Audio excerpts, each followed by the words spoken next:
Hello ચાલો, પ્રાણ પ્રતિષ્ઠા કોઈ પણ મંદિર હોય એમાં દેવ દેવીની જ્યારે મૂર્તિ સ્થાપિત થાય છે ત્યારે સૌપ્રથમ તો એ મૂર્તિ પર આંખની પટ્ટી બાંધવામાં આવે છે.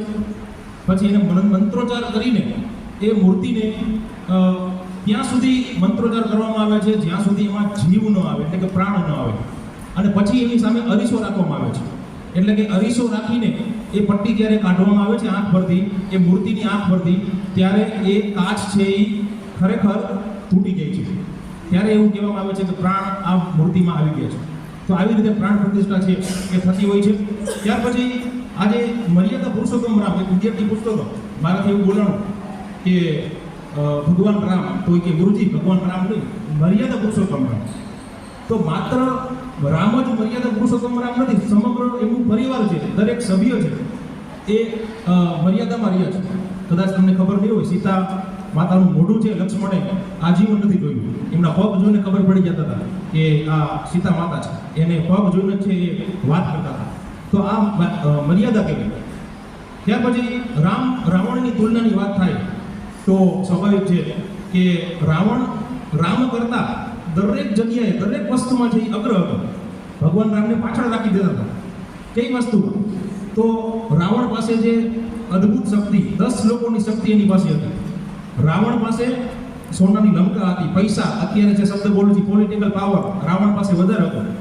છતાં ત્યાર પછી રાવણ પાસે બીજી પણ એક વસ્તુ અગત્યની હતી, પણ જેને કહેવાય કે ક્યાંક ને ક્યાંક એવી વસ્તુ છે, પંડિત, જેને કહેવાય શંકરના પૂજારી તરીકે પણ છે રાવણ છે એ ભગવાન રામ કરતા આગળ હતો. કેવી રીતે કહેતા હતા ખબર છે ને કે મુझसा पंडित ना मुझसा योद्धा और ना कोई दूजा, मैंने अपने शिष्य को काट काट कर शंकरजी को पूजा. તો બધી વસ્તુમાં રાવણ અગ્ર હતો, છતાં એક જ વસ્તુ એવી હતી જેના લીધે રામ છે આગળ નીકળી ગયા, અને એ છે ચરિત્ર. એટલે કે તુલસીદાસજીએ તો હનુમાન ચાલીસામાં લખેલું છે રામચરિત માનસ. તો ભગવાન રામનું જો ચરિત્ર જે ધારણ કરી લઈએ તો જીવન એમના આપણું ધન્ય થઈ જાય. સામાજિક વિજ્ઞાનમાં એક પ્રશ્ન આવે છે, આપણે કોઈ પણ એ પરંપરા વિશે આપણે બહુ ચર્ચા નથી કરવી, પણ એટલી તો જરૂર કહેશું કે એ 4 ભાઈઓ અને ભગવાન રામના પણ 4 ભાઈઓ, બંને 4 ભાઈઓ છે. જોજો એક પરિવારમાં કેવું થાય છે, રાજ્ય પર શાસન કરવા માટે ભાઈનું ગળું કાપે છે, બાપને જેલમાં નાખે છે, અને એક ભાઈનું ગળું કાપીને થાળીમાં નાખીને, થાળી સજાવીને એ જે જેલમાં બાપ છે ત્યાં એ થાળીને પહોંચાડે છે અને કહે છે હવે હું રાજ કરું છું. એક આવી પરંપરા પણ છે, ભૂતકાળમાં બની ગઈ. અને એક આપણા ભગવાન રામના પરિવારમાં કે જ્યારે દશરથ રાજા પોતે વાળ ઓળવે છે પોતે અરીસામાં, અને એક વાળ એને સફેદ ખાલી જોવામાં આવે છે ને, ત્યારે એવું કહે છે કે હવે હું રાજ નહીં કરું, હવે આ મારું રાજ છે આ પૂરું થાય છે, હવે હું રામને રાજ આપું છું.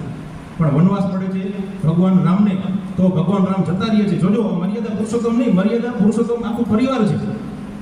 ત્યાર પછી ભગવાન રામને વનવાસ પડે છે અને ભરતને કહેવામાં આવે છે કે તમે રાજગદ્દી પર બેસો, પણ ભરતે ના પાડી દે છે. ભગવાન રામ જ્યાં સુધી છે ત્યાં સુધી હું રાજગદ્દી પર ન બેસી શકું. ભગવાન રામના ચપ્પલ લઈને થાળીમાં રાખીને રાજગદ્દી પર બેસાડી અને ત્યાર પછી એ શાસન કરે છે. આવી ઘટનાઓ આ છે આપણા, જેને કે આપણા પૂર્વજો જ કહેવાય, આ પૂર્વજોની તાકાત. ભગવાન રામ 4 ભાઈ કેમ હતા, 3 અને 5 કેમ નહીં? જો આની પાછળ એક કારણ છે. ભગવાન રામ ધર્મ છે, ભરત મોક્ષ છે, લક્ષ્મણ કામ છે અને શત્રુઘ્ન અર્થ છે. તો લક્ષ્મણ જ રામ સાથે કેમ વનમાં જાય છે?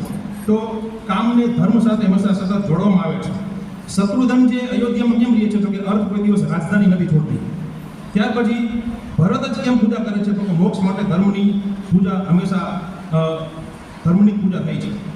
તો આ ખરેખર આપણી માટે એક જેને કહેવાય કે આપણા પૂર્વજો તરફથી જ આ એક મળેલો એક ભેટ છે. ખરેખર રામચરિત માનસ આ બોલવું, સાંભળવું ખરેખર એ સહેલું છે, પણ એના જેને કહેવાય ને કે એના પરિણામ અને એના પ્રમાણે ચાલવું બહુ અઘરું છે.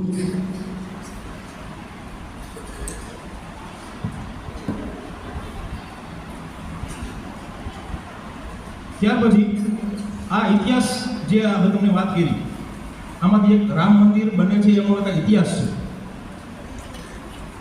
500 વર્ષ પહેલા જે ઘટના બની અને હવે જે ઘટના બને છે, હવે તો પ્રસંગ બને છે, ઘટના નથી બનતી, તો ખરેખર આપણા માટે અદ્ભુત કહેવાય.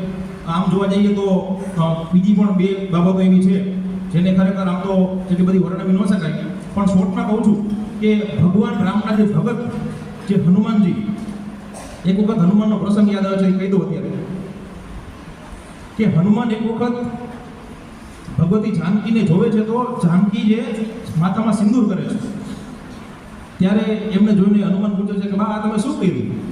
ત્યારે ભગવતી જાનકી કહે છે કે આટલી વસ્તુ ખાલી સિંદૂર કરવાથી એમાં ભગવાન રામ રાજી થાય.